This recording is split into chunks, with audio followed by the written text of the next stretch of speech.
your observation of China's financial opening up? Can China maintain stability in the process? So I do think the idea of opening up is a good one. There's lots of fear of financial markets because financial markets can be barometers. And sometimes they're barometers with bad news. Sometimes relevant people, even in government, don't want to hear the bad news. Financial markets are forward-looking. They involve speculations about what people will think will happen in the future. But the price signals coming out of them can still be very, very useful. So I do think that there has to be some type of policing, some type of monitoring of the financial system so that there's not like corruption, excessive insider trading and the like. But on the other hand, there's a fear of financial markets. Markets sometimes I think is very much too carried away. China is a leader in fintech innovations. For example, the central bank issued a digital version of the Chinese yuan. How will fintech developments reshape China's financial reforms? So I think so far that China's been kind of well served by fintech innovations.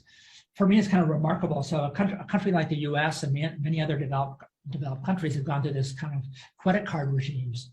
And the credit card regimes have been ways in which some of our biggest banks have made lots of money by people making silly credit card decisions and running up debts with high interest rates. China's managed to avoid this whole credit card mentality and probably with let's say good consequences and the U.S. has been behind China in terms of fintech innovation. So I think that there's lots to be learned and to be said about the Chinese success in the fintech arena.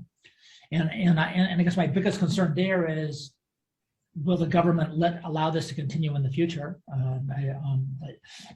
I know there's much concerns about trying to impose governmental controls, but that can at times be very counterproductive. What are your thoughts on broader digitalization of the economy and its impact on future growth? I think that the fintech has opened up some very important interactions between people. It's opened up markets to a broader range of people. It's allowed a broader set of population to engage in financial type of activities. And in the long term, I expect that to be very productive. In effect, what it's done is reduce transaction costs for making some very potentially important transactions. So I think not just for China, but for worldwide, there's fintech has the promise to reduce transaction costs for some very important type of financial activity. That I'm very positive. There are, of course, challenges going forward. There's this issue about how much do you have to protect privacy in doing this, and how much you have to give up privacy in order to support fintech type activities. And that's a real challenge to me. I think that's a really important challenge that going forward. Fintech is here to stay. It's not going to disappear on us, but we just have to figure out how to use it in ways in the future that are most productive for society. What about financial risks? Some worry that technologies will bring more risks to the financial system. For example, machine trading may bring more volatility to the market.